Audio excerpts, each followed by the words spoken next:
نحمده ونصلي على رسوله الكريم اما بعد فأعوذ بالله من الشيطان الرجيم بسم الله الرحمن الرحيم رب اشرح لي صدري ويسر لي أمري واحلل عقدة من لساني يفقهوا قولي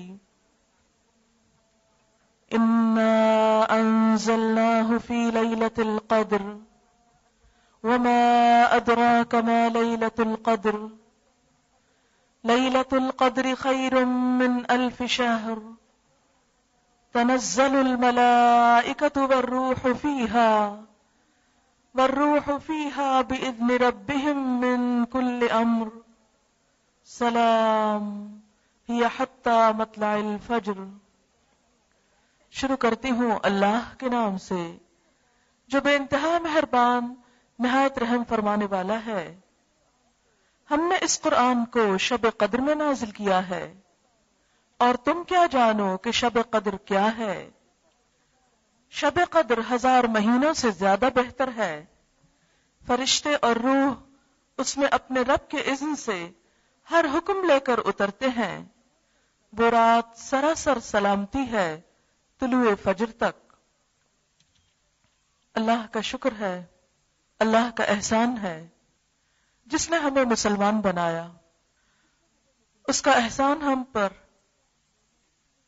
کہ اس نے ہمیں ایمان جیسی نعمت، ایمان جیسی دولت عطا فرمائی۔ اس کا احسان ہے ہم پر کہ اس نے ہمیں اپنے دین کی سمجھ عطا فرمائی۔ اس کا احسان ہے ہم پر کہ اس نے حضور اکرم صلی اللہ علیہ وسلم کو ہمارے لیے سراپا ہدایت بنا کر بھیجا۔ ہمارے پاس ایک ایسی کتاب بھیجی جو قیامت تک انسانوں کی رہنمائی کرتی رہے گی۔ اس کتاب کا ملنا دنیا کی سب سے عظیم نعمت ہے۔ یہی کتاب ہمیں بتاتی ہے کہ اللہ تعالیٰ نے اپنا یہ احسان لیلۃ القدر میں کیا۔ فرمایا انا انزلناہ فی لیلۃ القدر، یقیناً ہم نے اس کو لیلۃ القدر میں نازل کیا۔ لیلۃ القدر کیا ہے؟ وما ادراک ما لیلۃ القدر، اور تم کیا جانو کہ یہ لیلۃ القدر ہے کیا؟ لیلۃ القدر خیر من 1000 شہر، لیلۃ القدر 1000 مہینوں سے زیادہ بہتر ہے۔ یہ ایک رات جس میں اللہ تعالیٰ کا یہ انعام، اللہ کا یہ کلام قرآن حکیم دنیا میں بھیجا گیا۔ یہ رات رمضان المبارک کے آخری عشرے کی راتوں میں سے ایک رات ہے۔ نبی صلی اللہ علیہ وسلم نے اسے آخری عشرے کی طاق راتوں میں 21ویں، 23ویں، 25ویں، 27ویں اور 29ویں میں تلاش کرنے کا حکم دیا۔ آج اس سال کے رمضان المبارک کی یہ آخری طاق رات ہے۔ معلوم نہیں کہ یہی وہ شب قدر ہو جس کی اللہ کے ہاں بہت فضیلت ہے۔ نبی صلی اللہ علیہ وسلم رمضان کے آخری عشرے میں خود بھی جاگتے، اپنے گھر والوں کو بھی جگاتے، اپنی عبادات میں پورے مہینے سے زیادہ سرگرم ہو جاتے۔ آپ صلی اللہ علیہ وسلم نے رمضان کی عبادت میں جن عبادات کو بہترین قرار دیا وہ ایک تو روزہ ہے۔ من صام رمضان ایمانا واحتسابا غفر له ما تقدم من ذنبه، جس نے رمضان المبارک کے روزے ایمان اور احتساب کے ساتھ رکھے اس کے پچھلے سارے گناہ معاف کر دیے جائیں گے۔ الحمدللہ کہ اس نے ہمیں یہ توفیق بخشی اور ہم نے اللہ کے اس حکم کی پابندی کی۔ دوسری عبادت رمضان کی ساری راتوں میں قیام ہے، یعنی تراویح کی شکل میں۔ من قام رمضان ایمانا واحتسابا غفر له ما تقدم من ذنبه، جس نے ایمان اور احتساب کے ساتھ رمضان کی راتوں کو قیام کیا اس کے بھی پچھلے گناہ معاف کر دیے گئے۔ لیکن ساتھ ہی ایک اور روایت میں آپ صلی اللہ علیہ وسلم نے فرمایا کم من صائم لیس لہ من صیامہ الا الظمأ، کتنے ہی روزہ دار ایسے ہیں کہ جن کو اپنے روزے سے سوائے بھوک پیاس کے کچھ حاصل نہیں ہوا، وَكَم مِّن قَائِمٍ لَيْسَ لَهُ مِن قِيَامِهِ إِلَّا السَّحَرُ، اور کتنے ہی راتوں کو جاگنے والے، قیام کرنے والے ایسے ہیں کہ جن کو اپنے رات کے قیام میں سوائے رات جگے کے اور کچھ نصیب نہیں ہوتا۔ اللہ نہ کرے کہ ہم ان لوگوں میں سے ہوں کہ جن کے روزے بیکار، محض ایک ظاہری ڈھانچہ، اور جن کی راتوں کا قیام محض ایک دکھاوا ہو۔ اللہ تعالیٰ کے ہاں وہی عبادت قابل قبول ہے جو خالصتاً اسی کے لیے کی جائے، اس لیے کہ جس عبادت کے اندر ایمان نہ ہو، اخلاص نہ ہو، اللہ کی رضا نہ ہو، اس کے ساتھ محبت کا اظہار نہ ہو، اس کا تقوی نہ ہو، وہ عبادت نہیں۔ اسی طرح عبادت کی قبولیت کے لیے یہاں پر لفظ احتساب آیا۔ احتساب کا ایک معنی ہے کہ اجر و ثواب کی نیت اللہ پر رکھی جائے کہ وہی ہمیں اس کا اجر عطا کرے گا، اور دوسرا یہ کہ خود احتسابی انسان اپنا جائزہ لے، اپنی نیت کو پرکھے، اپنا احساس کرے، خود کو جانچے، اس لیے کہ اپنے سے زیادہ کوئی اور خود کو پرکھ نہیں سکتا۔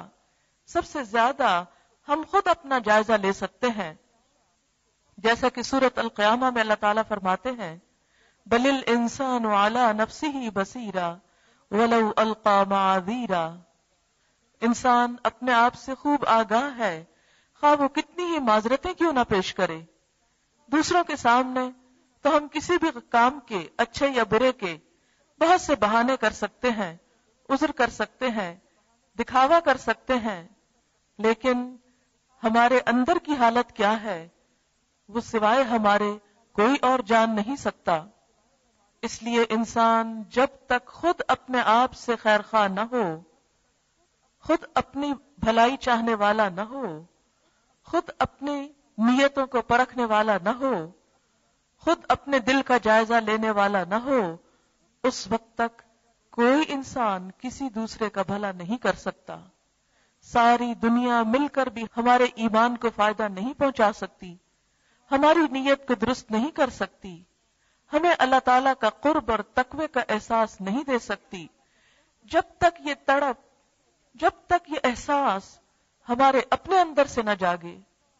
اس لیے اصلاح کا پہلا نقطہ، اصلاح کی پہلی سیڑھی خود انسان کے اپنے اندر ہے۔ لہذا رمضان المبارک کی تیسری چیز جس پر بخشش کا وعدہ ہے وہ لیلۃ القدر کا قیام ہے۔ من قام لیلۃ القدر ایمانا و احتسابا غفر له ما تقدم من ذنبه، کہ جس نے لیلۃ القدر میں ایمان اور احتساب کے ساتھ قیام کیا، اس کے بھی پچھلے گناہ معاف کر دیے گئے۔ لہذا اس رات کی بھی افضل ترین عبادت، اہم ترین عبادت، سنت نبوی صلی اللہ علیہ وسلم کے مطابق عبادت قیام اللیل ہے، یعنی رات کو نماز میں کھڑے ہو کر قرآن پاک کا پڑھنا یا سننا، یہ اس رات کی افضل ترین عبادت ہے۔ اسی لیے آج کا پروگرام قیام اللیل سے شروع کیا گیا ہے۔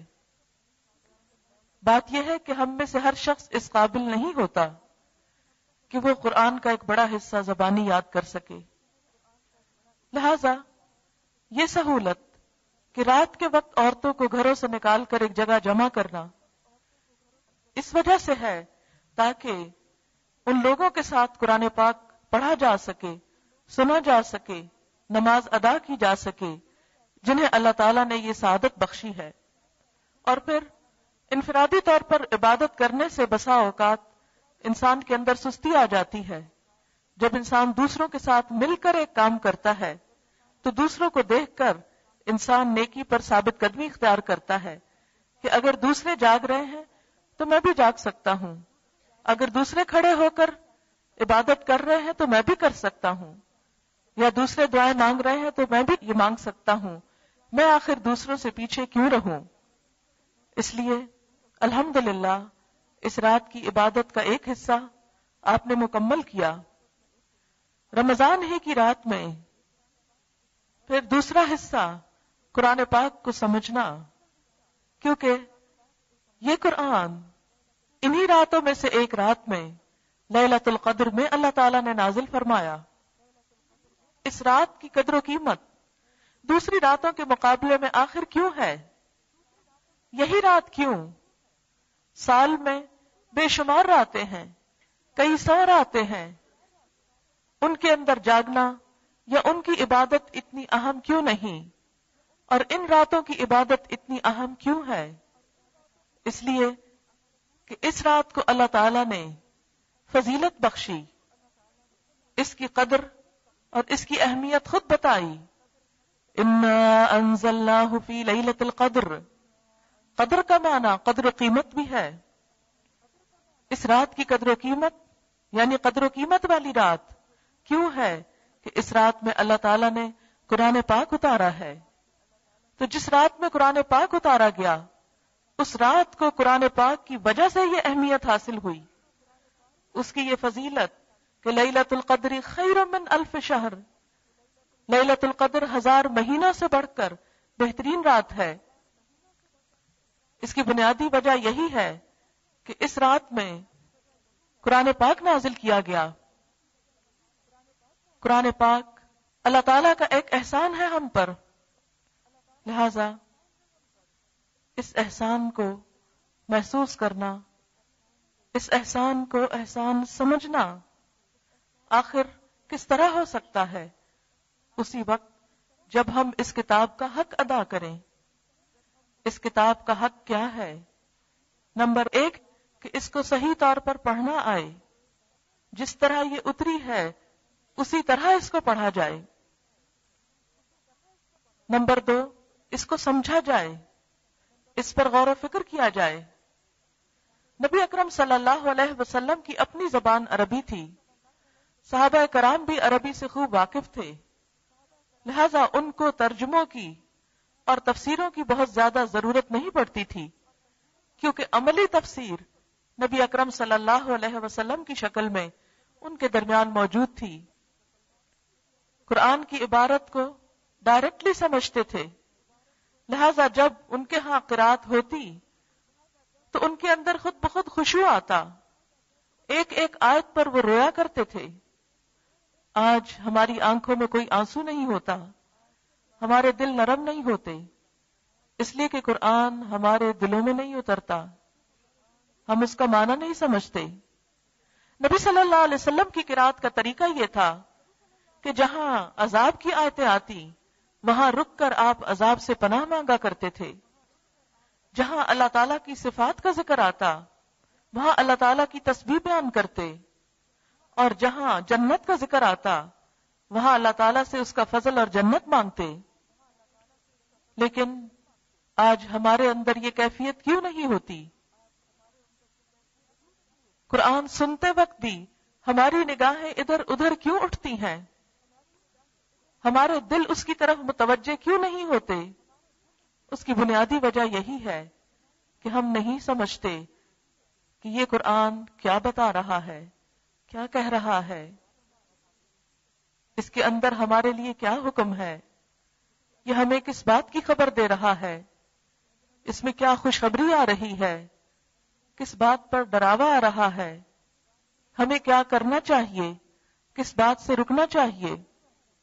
اور پھر دوسری بات یہ کہ جب سمجھ آئے بھی تو ہم لوگوں کو بار بار یاد دہانی کی ضرورت رہتی ہے۔ اس لیے اس رات کے اندر قرآن پاک کا تھوڑا سا حصہ سمجھ لینا یہ بھی ایک بابرکت عبادت ہے۔ ایک روایت میں آتا ہے کہ رات کے ایک حصے میں دین کا تھوڑا سا علم حاصل کرنا ساری رات کے قیام سے افضل ہے۔ یعنی اگر کوئی شخص ساری رات نوافل میں کھڑا رہتا ہے اور دوسری طرف دین کا کچھ حصہ سیکھتا ہے، تو دین کا کچھ حصہ سیکھنا ان نوافل سے بھی زیادہ بڑھ جاتا ہے. اس لیے اسی سنت پر عمل کرتے ہوئے تھوڑا سا حصہ ہم قرآن پاک کو سمجھنے میں بھی اپنے وقت کا استعمال کریں گے. تیسری چیز اس رات کی عبادت دعا ہے، اس لیے کہ اس رات میں فرشتے اترتے ہیں، جبریل امین اترتے ہیں. تنزل الملائکۃ والروح فیہا بإذن ربہم من کل امر، ہر حکم لے کر اترتے ہیں.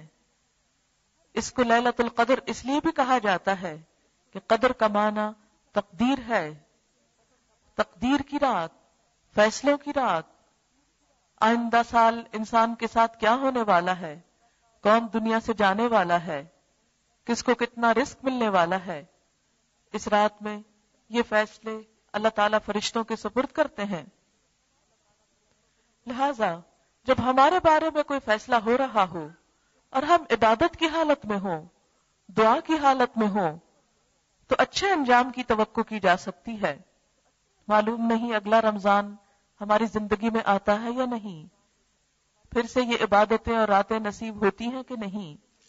کسی کو اپنی صحت، اپنے وقت، اپنی عمر کے بارے میں کوئی بھی گارنٹی نہیں. لہذا اس رات کو کثرت سے دعائیں مانگنی چاہیے. قدر کا ایک معنی تنگی بھی ہے. حدیث میں آتا ہے کہ اس رات آسمان سے اتنے فرشتے اترتے ہیں کہ ان کی کثرت کی وجہ سے زمین پر ایک چپے برابر جگہ بھی خالی نہیں رہتی. معلوم نہیں کہ اگر وہ رات آج کی رات ہو اور فرشتوں کا نزول ہو رہا ہو اور ہم اللہ تعالی کے حضور یا قیام کی حالت میں ہوں، یا دین سمجھنے سیکھنے کی حالت میں ہوں، یا دعائیں مانگنے کی حالت میں ہوں، تو یہ تینوں چیزیں ہمارے حق میں بہتر ہوں. حقیقت یہ ہے کہ انسان اپنے رب کا محتاج ہے، جیسا کہ اللہ سبحانہ وتعالی فرماتے ہیں یا ایھا الناس انتم الفقراء الی اللہ، اے لوگو تم سب اللہ کے محتاج ہو. بندہ ہونے کی حیثیت میں ہم سب محتاج ہیں، ہم سب ضرورت مند ہیں. ہم سانس نہیں لے سکتے اگر وہ ہمیں سانس لینے کی توفیق نہ دے. ہم ایک قدم نہیں اٹھا سکتے اگر وہ ہمیں چلنے کی قوت نہ دے. ہم کچھ دیکھ نہیں سکتے اگر وہ ہمیں نگاہ نہ بخشے. ہم سن نہیں سکتے اگر وہ ہمیں قوت سماعت نہ دے. ہماری زندگی کا ایک ایک قدم، ہماری چھوٹی سے چھوٹی یا بڑی سے بڑی ایک ایک کوشش، یہ ساری کی ساری چیزیں محض اللہ کے اذن، اس کی توفیق، اس کی دی ہوئی طاقت اور اس کی قدرت سے ہیں. اس میں ہمارا کچھ بھی کمال نہیں، کچھ بھی اپنا نہیں، سب اسی کا دیا ہوا ہے. اور پھر اس کے دینے پر ہمارا فرض ہے کہ ہم اس کے شکر گزار ہوں، اور شکر گزار ہونے کے ساتھ ساتھ ہم اس سے مزید اس کا فضل مانگتے چلے جائیں، مزید اس کے فضل کے لیے دعا گو ہوں. لہذا دعا ساری عبادت کا نچوڑ ہوتا ہے. کوئی عبادت اس وقت تک مکمل نہیں ہوتی، خواہ نماز ہو، خواہ قرآن کا پڑھنا ہو، خواہ کوئی اور، جب تک کہ اس میں دعا نہ ہو.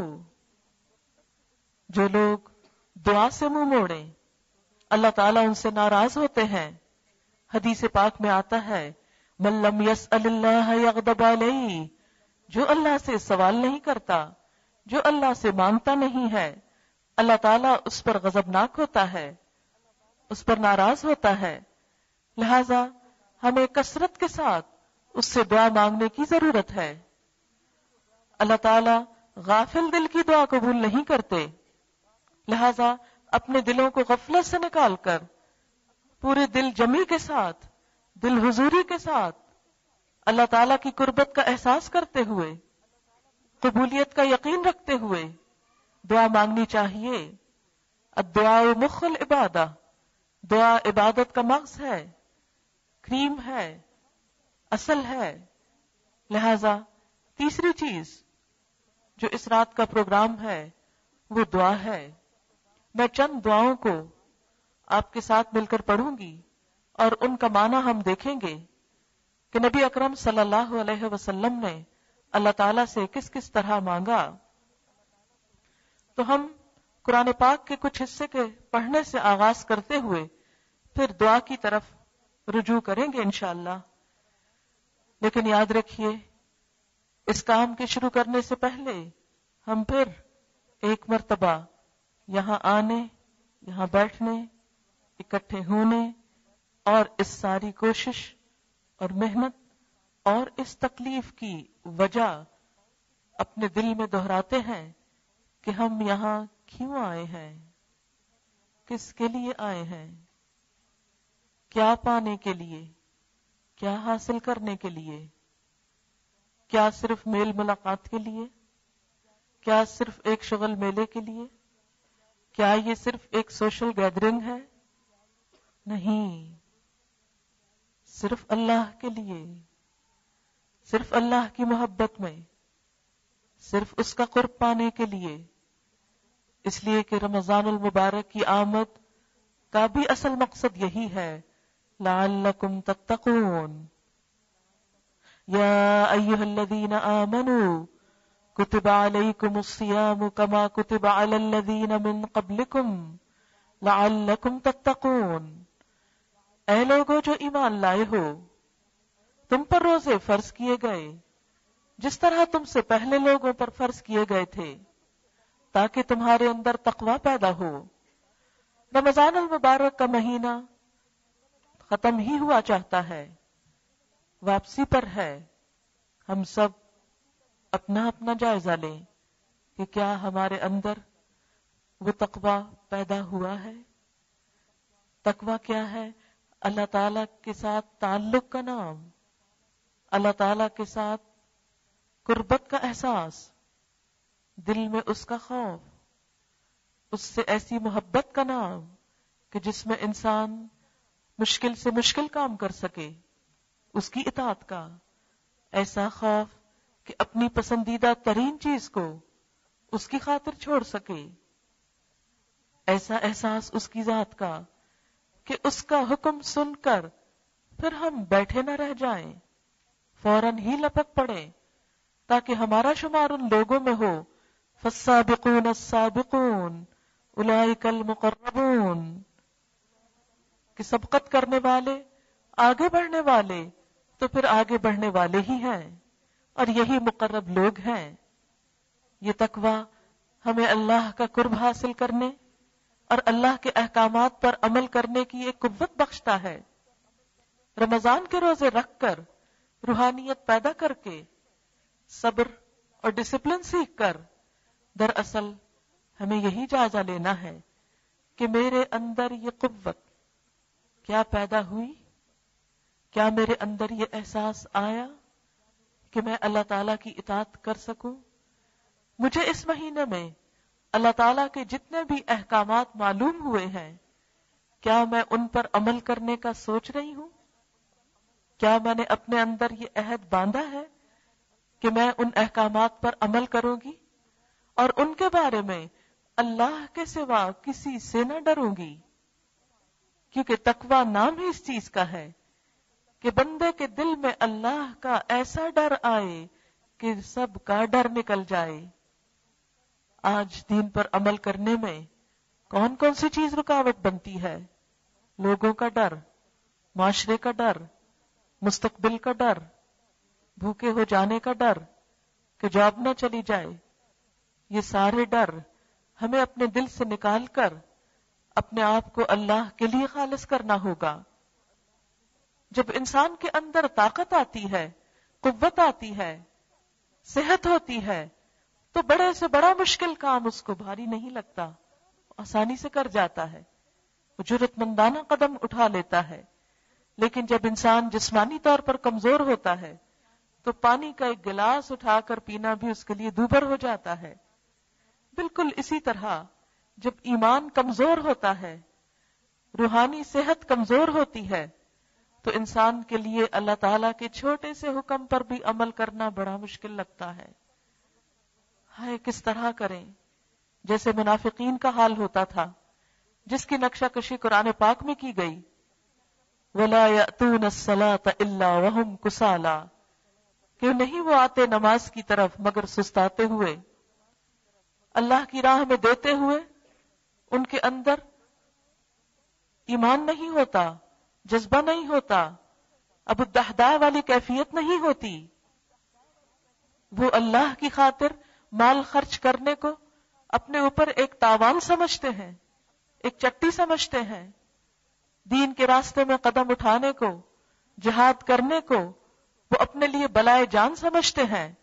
لیکن جس دل کے اندر ایمان کی طاقت آ جاتی ہے، پھر صحابہ کرام جیسا ایمان جب پیدا ہوتا ہے، دشت و دشت صحرا بھی نہ چھوڑے ہم نے، بحر ظلمات میں دوڑا دیے گھوڑے ہم نے. پھر تو انسان کا ایمان ایسے ہوتا ہے کہ وہ بے خوف و خطر گھوڑوں سمیت دریاؤں میں اتر جاتا ہے اور تیرنے لگتا ہے. پھر تو دریا بھی اس کے لیے مسخر ہو جاتے ہیں. حضرت عمر فاروق کے زمانے میں ایک مرتبہ زلزلہ آیا تو حضرت عمر رضی اللہ تعالیٰ عنہ کہتے ہیں، اے زمین تھم جا، کیا تو نہیں جانتی کہ عمر تیری پیٹھ پہ عدل کرتا ہے؟ یہ کون سی چیز تھی؟ کہتے ہیں کہ زلزلہ تھم گیا. ایک مرتبہ آگ لگی، سب نے بجھانے کی کوشش کی، نہیں بجھ پا رہی تھی. عمر فاروق کہتے ہیں کہ اے آگ بجھ جا، عمر اس زمین پہ عدل کرتا ہے. وہ ایمان تھا جنہوں نے ان کی زبان کے اندر اتنی تاثیر پیدا کی کہ بے جان چیزیں بھی ان کی بات مانتی تھیں، ان کے آگے مسخر کر دی گئی تھیں. لیکن کیا وجہ ہے؟ آج ہم بھی کلمہ پڑھنے والے ہیں لیکن ہمارے اندر نہ وہ ایمان باقی ہے، نہ وہ شوق باقی ہے، نہ وہ اطاعت باقی ہے، نہ وہ قوت باقی ہے کہ ہم دنیا تو چھوڑ اپنی ذات پر ہی اسلام کو نافذ کر لیں. کہ غیبت کا موقع آئے تو زبان روک لیں، کسی پہ ظلم کا موقع آئے تو ہاتھ روک لیں، اللہ کی حدود کا موقع آئے تو ان حدود کو قائم رکھیں، ان کو توڑے نہیں، اس کی نافرمانی کر کے اس کے غضب کو نہ بھڑکائیں. یہ سب کچھ کب پیدا ہوتا ہے؟ تقویٰ سے. تقویٰ کیسے آتا ہے؟ روزے سے، تراویح سے، قرآن پڑھنے سے، رمضان سے. آج ہم سب خود سے پوچھیں، کیا روزے نے میرے اندر ایمان کی قوت پیدا کی کہ میں اس کی اطاعت کر سکوں؟ اگر یہ قوت اپنے اندر پائیں کہ رمضان سے پہلے جو کچھ آپ کرتے تھے، اگر کوئی غلط کام کرتے تھے جس کو آپ غلط سمجھتے تھے، تو آج اس قابل ہو کہ اس کو چھوڑ سکیں. کوئی نیک کام جس کی آپ تمنا کرتے تھے کہ میں یہ کر سکوں، تو اب اس قابل ہو رمضان کے گزرنے پر کہ آپ اس کو کر سکیں. کوئی چیز جو زندگی میں مشکل نظر آتی ہو، آج ہمارے اندر اگر وہ تقویٰ پیدا ہو گیا ہے کہ وہ ہم کو آسان نظر آنے لگے اللہ کی اطاعت میں سے، تو سمجھے کہ اس روزے سے ہم نے کچھ حاصل کیا، قرآن کے پڑھنے سے ہم کو کچھ نصیب ہوا. لیکن اگر یہ کیفیت نہیں آئی تو پھر ہم میں سے ہر ایک اپنے اپنے دل کا جائزہ لے کہ پورا مہینہ گزر گیا اور ہم کہاں کھڑے ہیں. لیکن گزرتے لمحے کچھ ابھی بھی باقی ہیں، وہ جو ہماری کوششوں سے نہیں ہو سکا. آج اللہ کے حضور دعائیں مانگ کر، گڑ گڑا کر اس سے وہ قوت مانگے، اس سے وہ طاقت مانگے کہ جس سے ہم وہ عمل کر سکیں جس کی وجہ سے ہم اس کی بخشش کے قریب ہو سکیں، اس کی اطاعت کے قریب ہوں. کیونکہ ہر سال ہمیں موت سے قریب کر رہا ہے، دنیا سے دور کر رہا ہے، آخرت کے قریب کر رہا ہے. اور ایک دن ایسا بہت جلد آنے والا ہے، جیسا کہ وہ حدیث میں مثال دی گئی کہ آخرت کی مثال ایسے ہی ہے جیسے ایک کپڑا پھاڑ دیا گیا ہو اور اس کا بس آخری تار بچا ہو، اور وہ آخری تار کسی وقت بھی ٹوٹ سکتا ہے. اور آخری تار تو بڑا کچا ہوتا ہے، معلوم نہیں وہ تار کب ٹوٹ جائے اور ہم اس دنیا سے آخرت کی طرف جا قدم اٹھائیں. پھر وہاں کون ہوگا، کیا ہوگا، کیا ہمارے ماں باپ ساتھ ہوں گے، ہمارے بہن بھائی ساتھ ہوں گے، ہماری اولاد ہمارے ساتھ ہوگی، ہمارے شوہر ہمارے ساتھ ہوں گے، ہمارے دوست ہمارے ساتھ ہوں گے، ہمارا مال ہمارے ساتھ ہوگا، ہمارے یہ گھر جن میں ہم امن سے رہ رہے ہیں ہمارے ساتھ ہوں گے، کوئی بھی ساتھ نہ ہوگا، تنہا ہم ہوں گے۔ اس دن تو سب ساتھ چھوڑ جائیں گے، سب بے وفا ہو جائیں گے۔ یوم یفر المرء من اخیہ وامہ وابیہ وصاحبتہ وبنیہ لکل امرئ منہم یومئذ شأن یغنیہ۔ جس دن انسان بھاگے گا اپنے بھائی سے، اپنی ماں سے، اپنے باپ سے، اپنے بیٹے سے، اپنی بیوی سے، سب رشتوں سے، اور ہر شخص کو اپنی ایسی حالت پڑی ہوگی جو اسے دوسرے سے بے نیاز کر دے گی، کوئی بھی اس دن یاد نہ رہے گا۔ لا يسأل حمیم حمیما، کوئی دلی دوست کسی دوست کو نہ پوچھے گا۔ یبصرونہم، وہ ایک دوسرے کو آپس میں دکھائے جائیں گے۔ اس دن مجرم چاہے گا کاش وہ خود بچنے کے لیے فدیے میں دے ڈالے اپنے سارے رشتہ داروں کو، لیکن کوئی بھی اس کو اللہ کے عذاب سے بچا نہ سکے گا۔ لہذا ہم سب کے لیے ضرورت اس بات کی ہے کہ دنیا سے جانے سے پہلے اپنے لیے کچھ تو ایسا سامان کریں، کچھ تو ایسی چیز جمع کر لیں کہ جو کل کام آنے والی ہے، جو اللہ تعالیٰ کو پسند آنے والی ہے، جو اس کو راضی کرنے والی ہے۔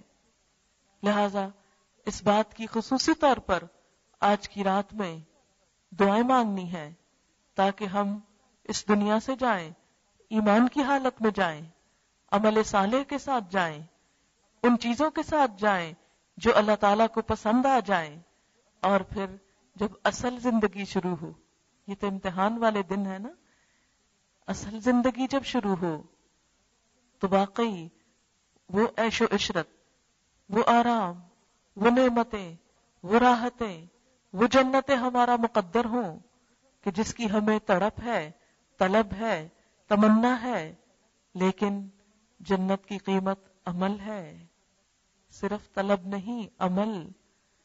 اس لیے اس عمل کے لیے خاص طور پر ہمیں دعائیں کرنے کی ضرورت ہے۔ اور یہ بھی یاد رکھیے کہ ان راتوں میں سونا بھی عبادت ہے، کچھ نہ کچھ وقت کے لیے ضرور سوئیں، اور سو کر اٹھ کر پھر دوبارہ عبادت جو ہے وہ پسندیدہ ہے۔ لہٰذا کچھ آپ فجر تک کچھ اور بھی پڑھ سکتے ہیں، لیکن یہ سوچنا کہ ساری رات جاگے تو یہ زیادہ اچھا ہے، نبی صلی اللہ علیہ وسلم سے یہ ثابت نہیں کہ وہ پوری کی پوری رات جاگتے تھے، وہ کچھ نہ کچھ حصہ ضرور سوتے تھے۔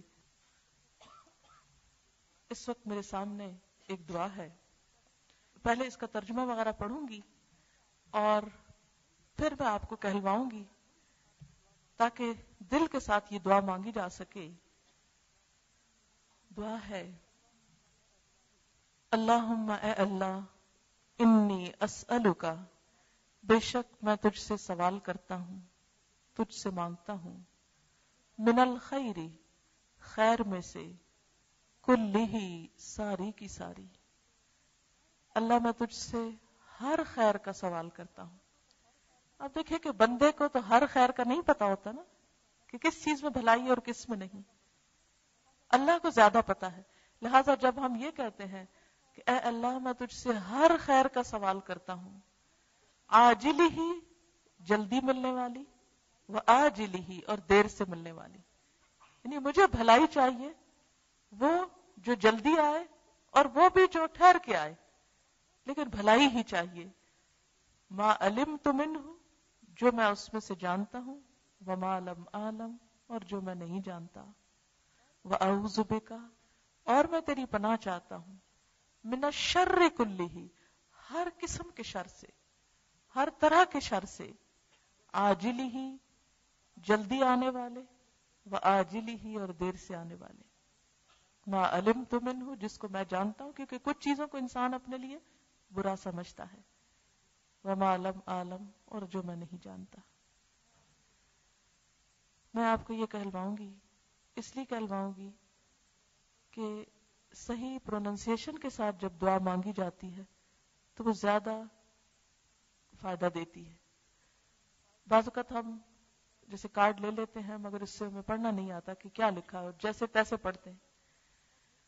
دوسری بات یہ ہے کہ سب مل کر جب دہرائیں گے تو ہو سکتا ہے کسی کے دل سے بہت اچھی طرح نکلے تو ہماری بھی ساتھ قبول ہو جائے، کیونکہ سب کی اکٹھی اٹھے گی نا، یاد بھی ہوگی اس طرح اور اکٹھی ایک طرح سے اٹھے گی، اور ایک تعلیم کا سلسلہ بھی ہو جائے گا، سیکھ بھی لیں گے. ہو سکتا ہے کچھ لوگوں کو یاد ہی ہو جائے زبانی اور زندگی کا ایک حصہ بن جائے. اللہم انی اسألک من الخیر کلہ عاجلہ وآجلہ ما علمت منہ وما لم اعلم وأعوذ بك من الشر كله عاجله وآجله ما علمت منه وما لم أعلم اللهم إني أسألك من الخير كله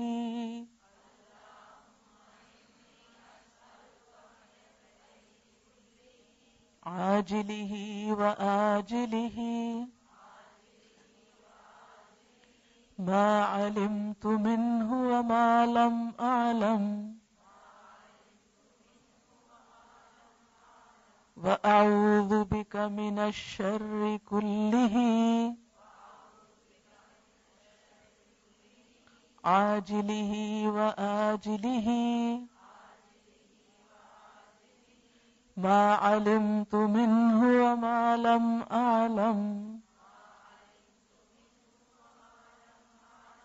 یہ چیز کتنا سکون دیتی ہے کہ اللہ کی طرف جب انسان رجوع کرتا ہے کہ اللہ میں تو ہر شر سے تیری پناہ چاہتا ہوں، جس کو میں جانتا ہوں اور جو میں جانتا بھی نہیں، تیرے حوالے، تو مجھ کو بچا لے.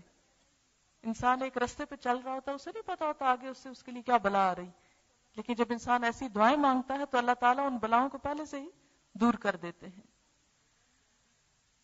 اسی طرح ایک اور دعا بہت اچھی ہے، اللہم اے اللہ انا نسألک، بے شک ہم تجھ سے سوال کرتے ہیں، من خیری، ہر اس بھلائی کا، اس بھلائی میں سے، ما جو سألک، سوال کیا تجھ سے، یعنی جس کا سوال کیا تجھ سے، منہ نبیوں کا محمد صلی اللہ علیہ وسلم، تیرے نبی محمد صلی اللہ علیہ وسلم نے، کیونکہ آپ تمام انسانوں سے زیادہ بھلائیوں کو جاننے والے تھے کہ بھلائی کس کس چیز میں ہے، لہذا جو بھلائیاں آپ نے مانگی میں بھی وہی مانگتا ہوں. کتنی جامع دعا ہے. یہ جاننا کہ آپ نے کیا کیا مانگا یہ ایک مشکل کام ہے. ساری زندگی پہ ہم لگا دیں تو شاید وہ سب کچھ نہ مانگ پائیں جو آپ صلی اللہ علیہ وسلم نے مانگا. اس لیے جب ہم یہ کہتے ہیں کہ اللہ ہم وہ سب کچھ مانگتے ہیں جو آپ نے مانگا، تو گویا چھوٹے سے الفاظ میں ایک بہت بڑی دعا مانگتے ہیں. وَنَعُوذُ بِكَ، اور ہم پناہ چاہتے ہیں تیری، من شر، ہر اس چیز کے شر سے، مستعاذ منہ، جس سے پناہ مانگی نبیوں کا محمد صلی اللہ علیہ وسلم، تیرے نبی صلی اللہ علیہ وسلم نے. یعنی جس شر سے بچنے کے لیے دعا کی، یا اللہ تو ہم کو بھی ہر اس شر سے بچا لے. دیکھیں نا، ہمیں آپ صلی اللہ علیہ وسلم سے اگر محبت ہے، ہم آپ کا ساتھ چاہتے ہیں کہ قیامت کے دن آپ ہماری شفاعت کریں، ہم آپ کے ساتھ ہوں، تو اسی وقت ہو سکتے ہیں کہ جب ہم وہ کام کریں جو آپ نے کیے اور ان چیزوں سے بچیں جن سے آپ بچے، یا ہمیں وہی بھلائیاں ملیں جو آپ نے مانگی اور ہر شر سے ہم بچ سکیں جس سے آپ بچے. تو اس طرح انشاءاللہ تعالی آپ کا ساتھ بھی نصیب ہوگا. وَأَنْتَ الْمُسْتَعَانُ، اور تو ہی ہے جس سے مدد مانگی جاتی ہے، تیرے سوا کس سے مانگے. دیکھیے سارے پیغمبروں نے اپنا ہاتھ اللہ کے آگے پھیلایا، حضرت آدم علیہ السلام نے اللہ سے دعا کی، ربنا ظلمنا انفسنا وان لم تغفر لنا وترحمنا لنکونن من الخاسرین۔ نوح علیہ السلام کو جب دشمنوں نے ستایا تو انہوں نے اللہ سے مانگا، رب انی مغلوب فانتصر۔ حضرت ایوب علیہ السلام پر جب لمبا عرصہ بیماری کا گزرا تو انہوں نے اللہ سے مانگا، انی مسنی الضر وانت ارحم الراحمین، اللہ مجھے تو تکلیف پہنچی ہے اور تو سب سے بڑا رحم فرمانے والا ہے۔ یونس علیہ السلام کو جب مچھلی نے نگل لیا تو ان اندھیروں میں غم کی حالت میں انہوں نے کس کو پکارا؟ اللہ کو پکارا، لا الہ الا انت سبحانک انی کنت من الظالمین۔ اسی طرح باقی انبیاء علیہم السلام نے بھی اللہ ہی کو پکارا۔ نبی صلی اللہ علیہ وسلم کی یہ ساری دعائیں یہ ہمیں کیا بتاتی ہیں کہ آپ اللہ سے مانگتے تھے۔ کسی سے جو مانگنا ہوتا ہے نا، وہ اس کی بڑائی کو تسلیم کر لینا ہوتا ہے۔ یعنی کسی کو جب ہم سمجھتے ہیں کہ اس کے پاس ہے، اس کو بڑا سمجھتے، پھر اس کے آگے ہاتھ پھیلاتے، پھر وہ اوپر سے دیتا ہے۔ یہ لینے والا نیچے ہوتا ہے، دینے والا اوپر ہوتا ہے، یعنی دینے والے کو اوپر ہی سمجھتے۔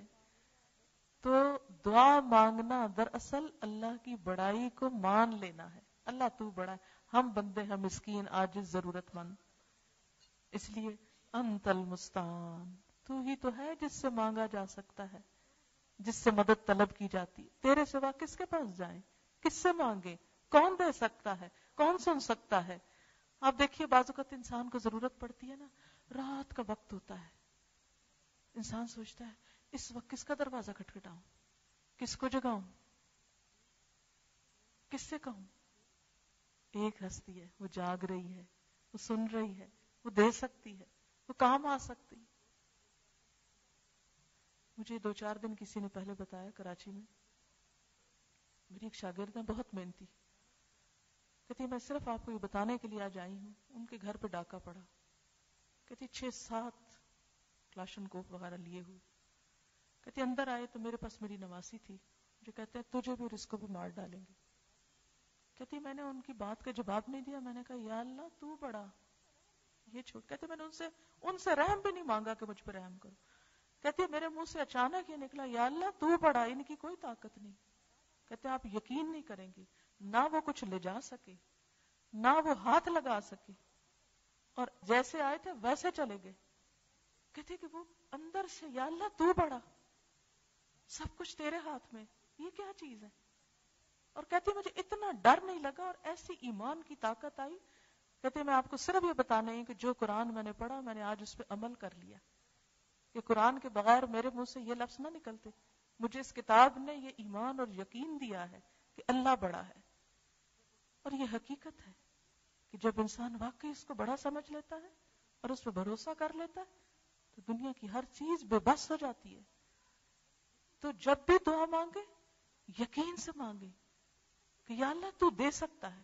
اس وقت کس کے پاس جائے، کس سے مشورہ کرے، کون چھڑانے آئے، کون بچانے آئے؟ کوئی نہیں، تو ہی کر سکتا ہے۔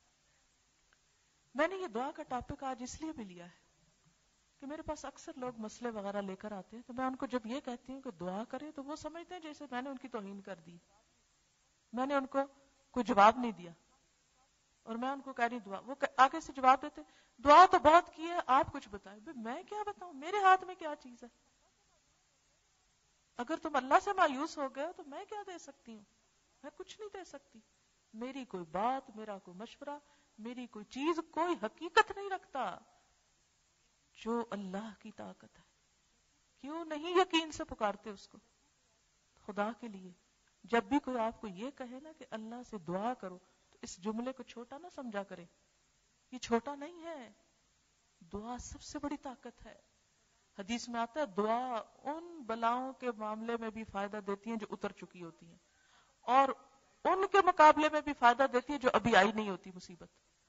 یعنی کچھ دعائیں تو اس وقت انسان مانگتا ہے جب انسان کو کوئی پریشانی آتی ہے، تو اس دعا سے پریشانی چلی جاتی، جیسے حضرت نوح علیہ السلام کو نجات ہوئی، جیسے حضرت یونس علیہ السلام کو نجات ہوئی، جیسے ایوب علیہ السلام کی پریشانی دور ہوئی۔ زکریا علیہ السلام کو اولاد نصیب ہوئی. یہ سب کچھ کس کا نتیجہ تھا بتائیں گے مجھے؟ دعاؤں کا نتیجہ تھا. آج ہم کیوں نہیں مانگتے اس سے؟ کیوں نہیں مانگتے؟ اپنی دعاؤں میں یقین پیدا کریں، زاری پیدا کریں، بندوں پہ بھروسہ نہ کریں، اللہ پہ کریں. کوئی میرے تیرے جیسا کوئی کسی کا کچھ نہیں بنا سکتا، کچھ نہیں دے سکتا. یہ سب باتیں ہیں. اصل کرنے والا صرف رب ہے. جتنے خلوص کے ساتھ، جتنے یقین کے ساتھ اس کی طرف آپ توجہ کریں گے، ضرور سنے گا. اس کے خزانوں میں کسی چیز کی کمی نہیں. اور یہ رات قبولیت کی رات ہوتی ہے. یقین سے مانگے. جتنے بھی دکھ ہیں، جتنی پریشانیاں ہیں، جتنے غم ہیں، جتنی چیزیں زندگی میں تکلیف دیتی ہیں، جن چیزوں کے فکر میں ہم سب مبتلا ہیں، دنیا کا ہو یا آخرت کا ہو، ان سب چیزوں کے معاملے میں اللہ کی مدد، اللہ سے دعا فائدہ دیتی ہے انسان کو. دعا ایسی چیز ہے جو رد نہیں ہوتی. یا تو فوراً مل جاتی ہے چیز، یا کوئی تکلیف ٹل جاتی ہے، یا آخرت کے لیے جمع ہو جاتی. اور قیامت کے دن جب انسان جائے گا اللہ کے پاس اور اپنی دعاؤں کو جمع ہوتے دیکھے گا تو انسان کہے گا کاش دنیا میں کچھ نہ ملتا، سب یہی مل جاتا. تو اس لیے کبھی بھی مایوس ہو کے نہیں دعا کرنی، یقین سے کرنی. اور اگر دیر ہو رہی ہے نا قبولیت میں تو ضرور سوچیں کہ اسی میں بھلائی ہوگی. ابھی میں اس قابل نہیں نا کہ اس چیز کو سنبھال سکوں، ابھی اہل نہیں ہوں. اس لیے پورے یقین کے ساتھ دعا کرنی ہے. اور انت المستعان، تو ہی ہے جس سے مدد مانگی جا سکتی ہے. تو ہی ہے اور بس تو ہی ہے. وعلیک البلاغ، اور تجھ تک ہی پہنچانا ہے. دوسروں تک تو پہنچائیں بھی. بعض اوقات کسی کو اپنی مصیبت بتائے وہ الٹا ہنسنے لگتے، کوئی برا بلا کہنے لگتے، کوئی ترس کھانے لگتا ہے، کوئی کچھ کرتا ہے، کوئی کچھ کرتا ہے. ایک اللہ کی ذات ہے جو بندے کو نہ شرمندہ کرتی ہے، نہ اس پہ ہنستی ہے، نہ اس کو رسوا کرتی ہے، نہ اسے نگاہوں میں حقیر اور ذلیل کرتی ہے. اس لیے جو بھی مسئلے ہو، جو بھی دکھ ہو، جو تکلیفیں ہو، اس تک پہنچا دے. یا اللہ تیرے حوالے، تو ہی جو چاہے ان کے ساتھ کر، اور تجھ سے تو خیر ہی خیر کی توقع کی جا سکتی. ولا حول ولا قوت الا باللہ. اور کوئی بھی طاقت نہیں، کوئی بھی مدد نہیں مگر اللہ ہی سے. لا حول ولا قوت الا باللہ. جو ہونا ہے اسی کے اذن سے، اسی کی توفیق سے، اسی کی مدد سے.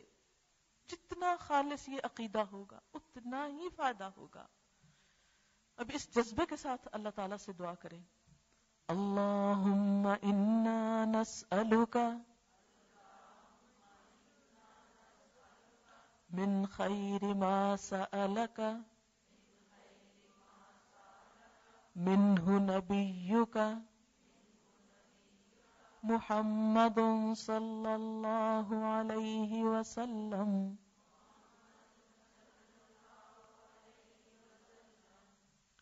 ونعوذ بک من شر ما استعاذ منہ نبیک محمد صلی اللہ علیہ وسلم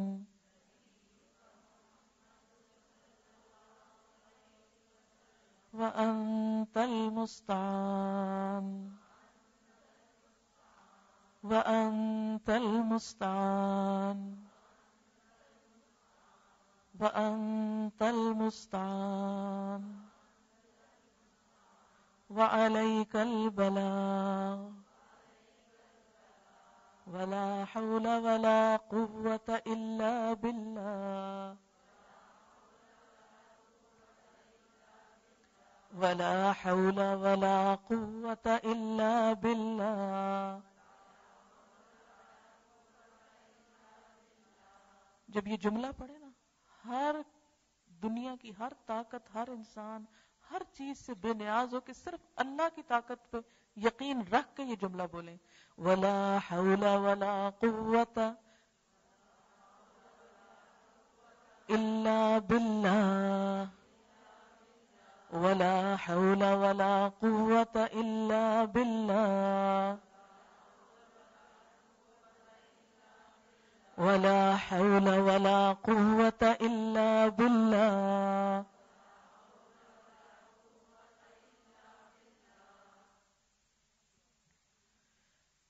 ایک اور دعا ہے، رب اعنی، اے میرے رب میری مدد فرما، ولا تعن علی، اور میرے خلاف میرے دشمنوں کی مدد نہ کر، وانصرنی، اور مجھے غلبہ دے، ولا تنصر علی، اور کسی کو مجھ پہ غلبہ نہ دے، وامکر لی، اور میرے لیے تدبیر کر، ولا تمکر علی، میرے خلاف نہ تدبیر کر،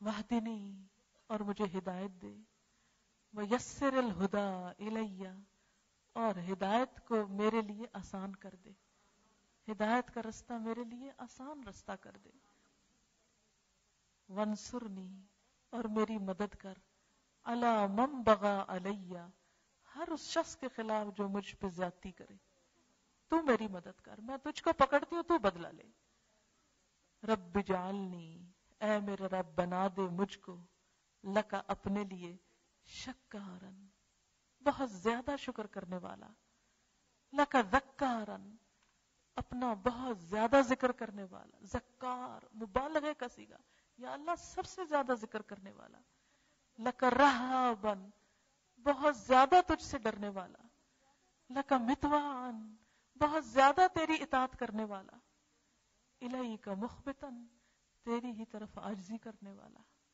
اواہن، آہیں بھرنے والا، منیبا، رجوع کرنے والا، رب تقبل توبتی، اے میرے رب میری توبہ قبول کر لے، واغسل حوبتی، اور میرا گناہ دھو ڈال، واجب دعوتی، اور میری دعا قبول کر لے، وثبت حجتی، اور میری دلیل ثابت کر دے، واہد قلبی، اور میرے دل کو ہدایت دے دے، وسدد لسانی، اور میری زبان کو درست کر دے، واسلل سخیمۃ قلبی، اور میرے دل کے کینے نکال دے، رب اعنی ولا تعن علی، رب اعنی ولا تعن علی، رب اعنی ولا تعن علی، وانصرنی ولا تنصر علی، وامکر لی ولا تمکر علی، وامکر لی ولا تمکر علی، واہدنی ویسر الہدی الی، ویسر الہدی الی، وانصرنی علی من بغی علی، وانصرنی علی من بغی علی، رب اجعلنی لک شکارا، لک شکارا، لک شکارا، لک ذکارا، لک ذکارا، لک رہابا، لک رہابا، لک متوان، لک متوان، الیک مخبتا،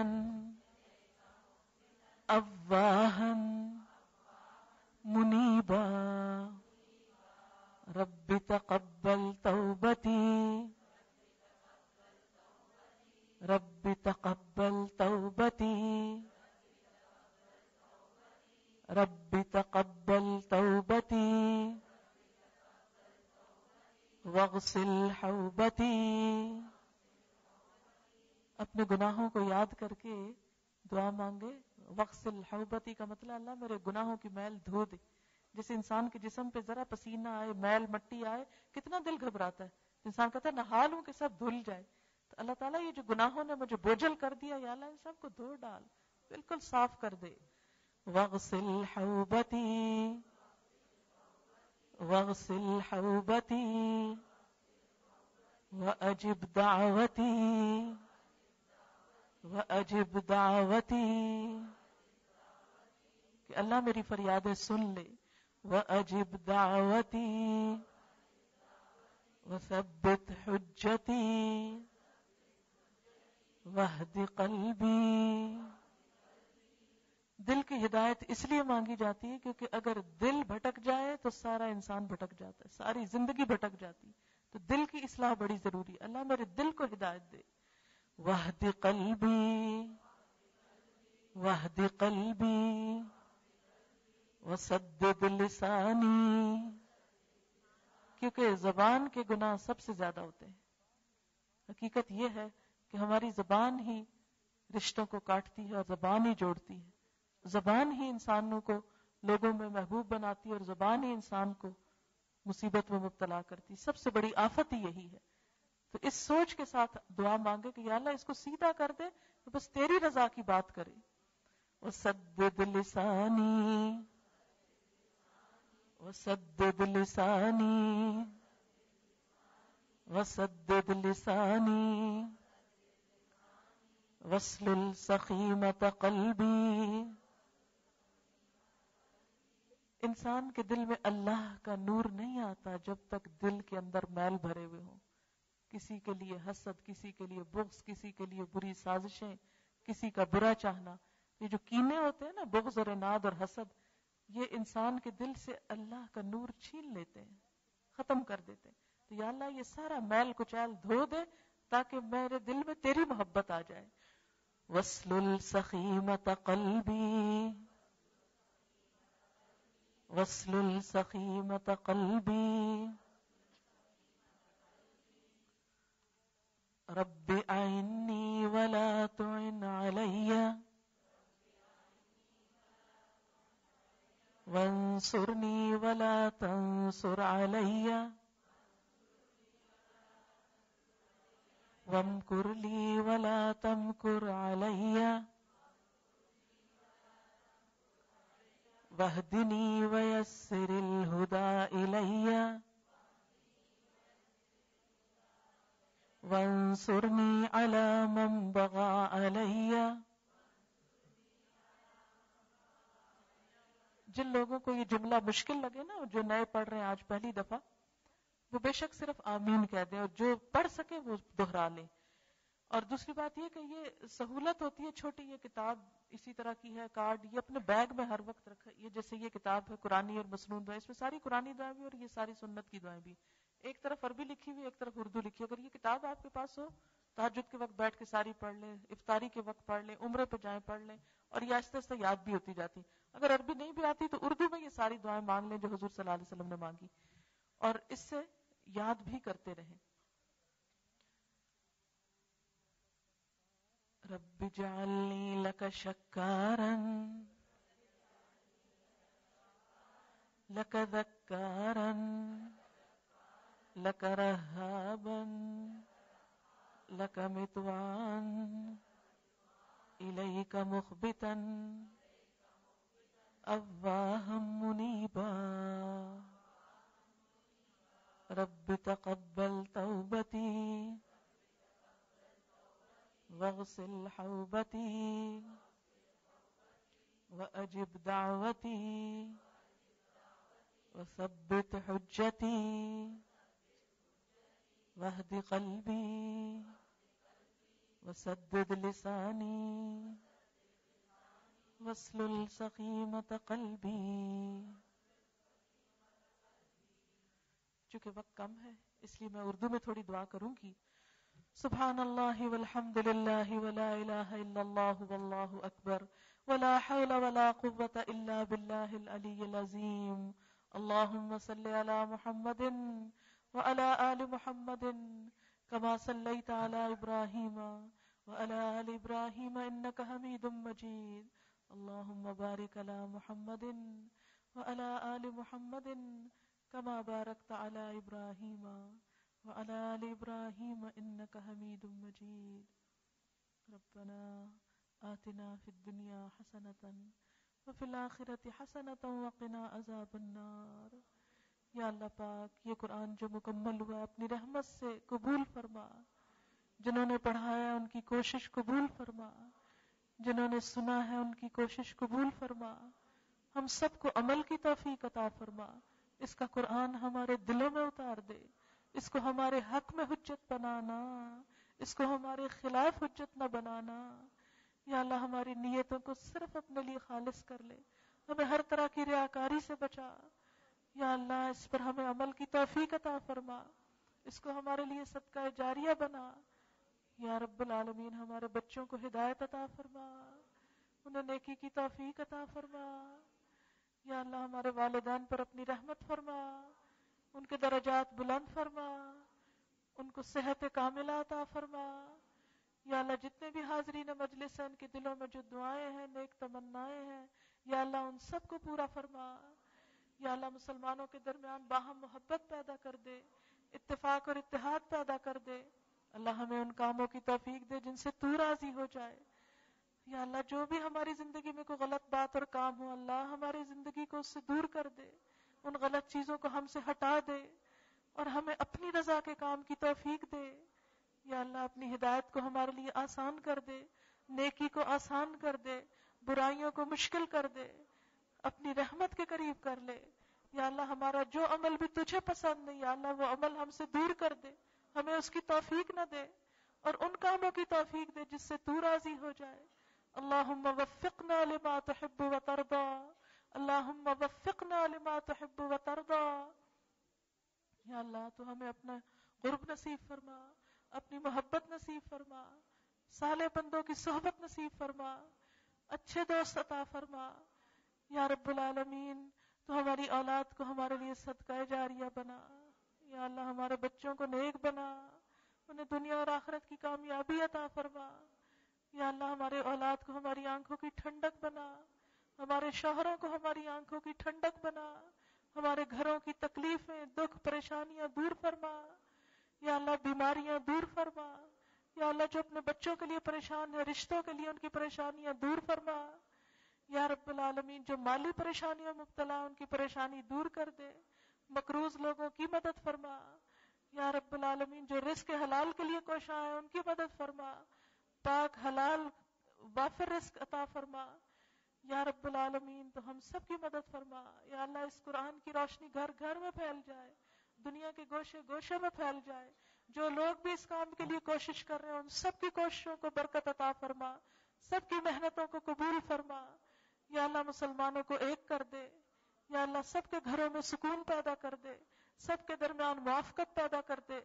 یا رب العالمین امت مسلمہ میں اتحاد پیدا کر دے. یا اللہ بوسنیا، چچنیا، کشمیر، فلسطین کے مسلمانوں کی مدد فرما. یا اللہ ان مظلوم مسلمانوں کی مدد فرما. یا اللہ جن پر تیرے نام کی وجہ سے ظلم ہو رہا ہے، یا اللہ ان کی مدد فرما. یا رب العالمین تو سب کو ہدایت عطا فرما، سب کو نیکی کی توفیق دے. یا اللہ ہم اپنی طاقتوں کو غلط کام کی بجائے اچھے کاموں میں لگائیں. یا اللہ ہماری منزلوں کو ہمارے لیے واضح کر دے، ہماری زندگی کو بامقصد کر دے. اس مقصد کے لیے ہمیں دن رات کوشش کی توفیق دے. جو کوششیں ہم کر رہے ہیں ان میں برکت پیدا کر دے، ان کو قبول کر لے. یا رب العالمین ساری دنیا میں تیرا نام بلند ہو جائے اور ہمیں اس کام کے لیے چن لے. یا اللہ یہ کام ہم سے لے لے. یا اللہ ہم سب کو اس کے لیے کوشش کی توفیق دے. یا اللہ اس کام کے لیے آگے بڑھنے کی توفیق دے. یا اللہ ہمیں اپنا وقت، اپنا مال، اپنی جوانی، اپنی زندگی اس کام میں لگانے کی توفیق دے. یا رب العالمین تو ہمارے گناہوں کو، کوتاہیوں کو معاف کر دے، ہماری نیتوں کے خلل کو دور کر دے. یا رب العالمین تو ہماری ان کوششوں کو قبول فرما. یا اللہ ہمارے دلوں میں نور ایمان پیدا کر دے. یا رب العالمین آج کی رات کی رحمتیں اور برکتیں ہم کو نصیب کر دے، ہمارے دلوں کو بدل دے، ہمارے دلوں کو ہدایت دے دے. یا رب العالمین اس عمل کی توفیق دے جو تجھ کو پسند آ جائے.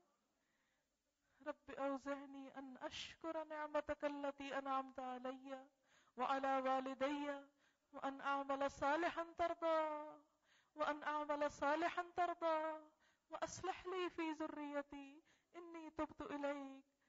یا رب العالمین، تو اپنی رحمت سے ہم سب کو دنیا اور آخرت میں بلند درجے عطا فرما۔ یا اللہ ہمارا انجام اچھا کرنا، اللہم احسن عاقبتنا فی الامور كلها واجرنا من خزی الدنیا وعذاب الاخرہ۔ یا رب العالمین ہماری موت ایمان پر آئے، مرتے وقت کلمہ نصیب ہو۔ اللہم اعنی علی غمرات الموت وسکرات الموت، موت کی بے ہوشیوں میں تو ہمارا مددگار ہو جانا، ہماری جان آسانی سے نکلے، ہمیں شہادت کی موت دے۔ یا اللہ ہماری قبروں کو روشن کر دینا، انہیں جنت کے باغوں میں سے ایک باغ بنا دینا۔ یا اللہ دوزخ ہم پہ حرام کر دینا۔ یا رب العالمین اپنی مخلوق کو، اپنے بندوں کو اس آگ سے بچنے کی توفیق دے۔ یا رب العالمین ہمارا حساب آسان کر دینا۔ یا اللہ ہمیں جنت الفردوس میں جگہ عطا فرمانا۔ یا اللہ جہنم سے بچا لینا، پل صراط کو امن امان سے پار کرا دینا، استقامت سے پار کرا دینا۔ یا اللہ اس بڑی آگ کے شر سے بچا لینا۔ یا اللہ دنیا اور آخرت میں ہماری حفاظت فرما۔ یا رب العالمین تو اپنے مشن کی تکمیل فرما۔ یا رب العالمین اپنے اس کلام کو دنیا کے ایک ایک بندے تک پہنچانے کی توفیق دے۔ یا اللہ اس کام کو ہم سب کے لیے آسان کر دے، ہم سب کا اس میں حصہ ڈال دے، ہم سب کو خالص نیت سے اس کے لیے کوشش کی توفیق دے۔ یا اللہ تو ہماری ان ٹوٹی پھوٹی کوششوں کو قبول کر لے۔ یا اللہ تو ہمارے گناہوں کو معاف کر دے، اور جو باتیں تجھ کو ہم سے اچھی نہ لگے ان کو ہم سے دور کر دے۔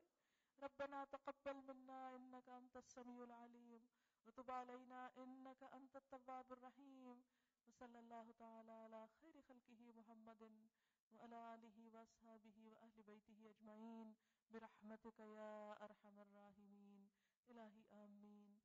سبحانك اللهم وبحمدك نشهد ان لا اله الا انت نستغفرك ونتوب اليك۔ والسلام علیکم ورحمۃ اللہ وبرکاتہ۔